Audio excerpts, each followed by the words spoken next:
आप सबका मेरे YouTube चैनल में बहुत बहुत स्वागत है। आज हम आपको सिखाएंगे प्रेजेंट इंडेफिनिट टेंस। जो टेंसेस होते हैं उसमें आपको एक्शन मिलेगा, अर्थात उन वाले वाक्यों में काम होता हुआ मिलेगा और उनमें क्रिया भी आपको नजर आएगी। जैसे कि मैं आपको उदाहरण से समझाता हूँ। जैसे कि उदाहरण लिखा हुआ है, गाय का रंग सफेद होता है। इसमें केवल यह बताया गया है कि गाय का रंग सफेद है, इसमें कोई गाय काम नहीं कर रही है। तो ये वाक्य बना, the colour of the cow is white. एक और वाक्य देखते हैं, जैसे कि गाय घास खाती है। देखो, इस वाले वाक्य में यह बताया गया है कि गाय घास खाने का काम करती है, अर्थात इस वाले वाक्य में एक्शन हो रहा है। तो इस वाले वाक्य को हम टेंस की कैटेगरी में रखेंगे। और जो पहला वाला वाक्य था जिसमें कोई काम नहीं हो रहा था, तो उसे इज आर एम के अकॉर्डिंग बनाया गया था। तो ध्यान रखना, जो टेंसेस होते हैं उसमें आपको एक्शन का होना पाया जाएगा।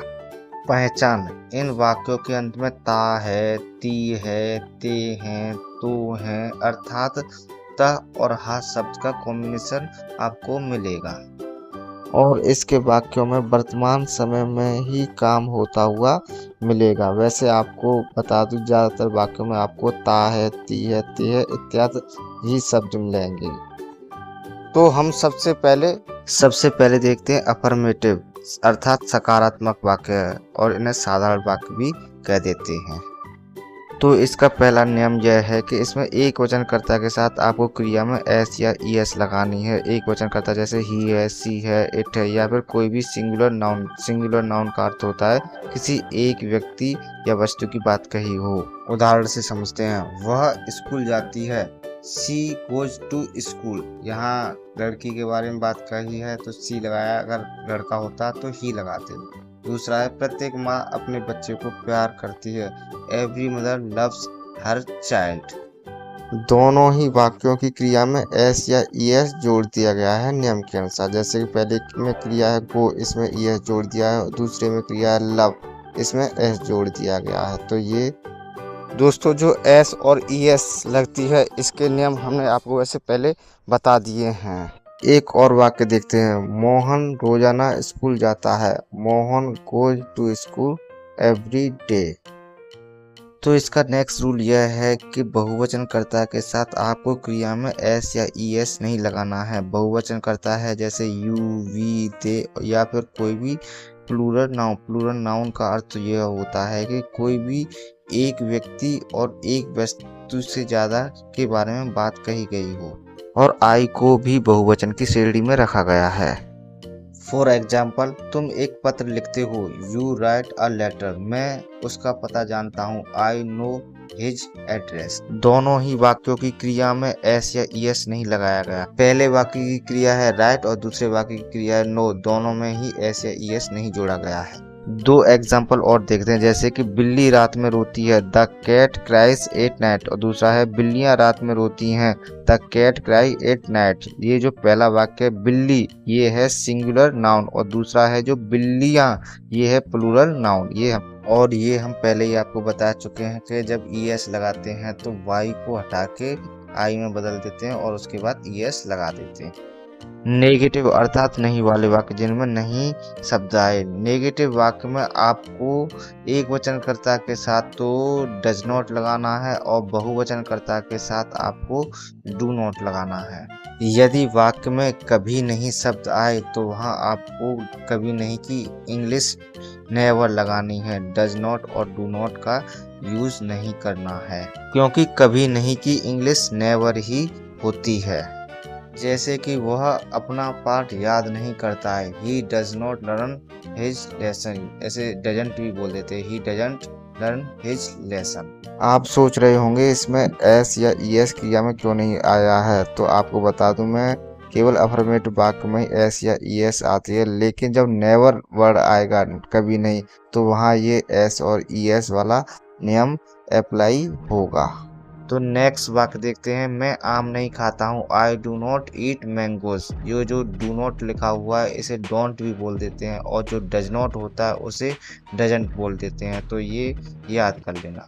दो उदाहरण नेवर वाले भी देख लेते हैं। वह झूठ कभी नहीं बोलता है, ही नेवर टेल्स अ लाई। तुम सच कभी नहीं बोलते हो, you never tell the truth. इसमें एस या ईएस वाला नियम लागू किया गया है अकॉर्डिंग टू द रूल्स। इसके बाद देखते हैं इंट्रोगेटिव वाक्य, अर्थात वह वाक्य जिसमें प्रश्न पूछा जाए, अर्थात इसमें क्या, क्यों, कैसे इत्यादि शब्द आते हैं। इसमें प्रश्न भी पूछा जाता है।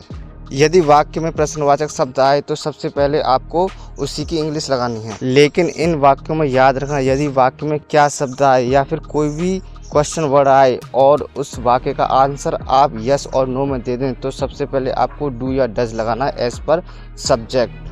यदि आप क्या शब्द या फिर और भी कोई क्वेश्चन वर्ड का आंसर हाँ या ना में नहीं दे पाते हो तो सबसे पहले आपको उस क्वेश्चन वर्ड की ही अंग्रेजी लगानी है। जैसे कि व्हाट है तो उसकी अंग्रेजी सबसे पहले क्या लगानी है। जैसे कि उदाहरण से देखते हैं, देखो ऊपर दो वाक्य लिखे हुए हैं, क्या तुम बाजार जाते हो, या फिर ऐसे भी कह सकते हैं तुम बाजार जाते हो क्या। दोनों ही वाक्यों का सेंस एक ही निकल रहा है और इसका उत्तर आप हाँ या ना में आसानी से दे सकते हो। तो इसलिए इसमें आपको सबसे पहले डू या डज लगाना है एज पर सब्जेक्ट। तो ये बनेगा do you go to the market.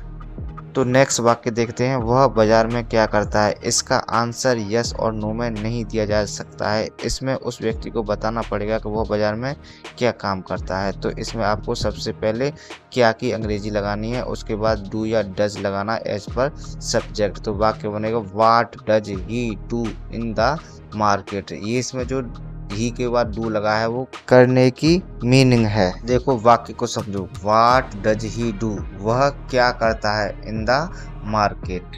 दो वाक्य और देखते हैं, आप प्रतिदिन कहाँ जाते हो, where do you go every day. Where do you go, कहाँ जाते हो तुम, एवरी डे प्रतिदिन। क्या वे सदैव सत्य बोलते हैं, do they always tell the truth. Do they always, क्या वे हमेशा टेल बोलते हैं द ट्रूथ, सत्य। अब हम आपको एक स्पेशल नेम बताते हैं जब वाक्य में हु शब्द अर्थात कौन शब्द आए। देखो एक वाक्य लिखा हुआ है, कौन ऑफिस जाता है।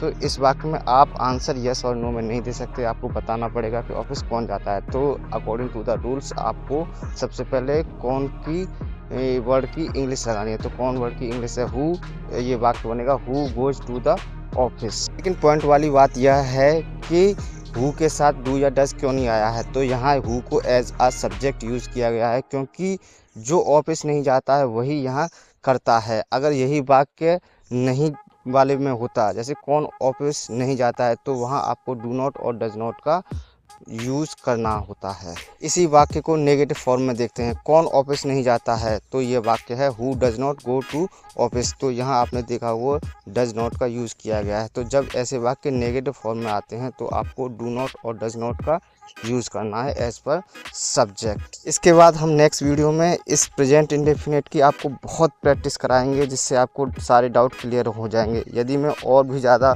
बताने लगूंगा तो वीडियो इतना बड़ा हो जाएगा कि आपको देखने में अच्छा ही नहीं लगेगा। So please like and subscribe.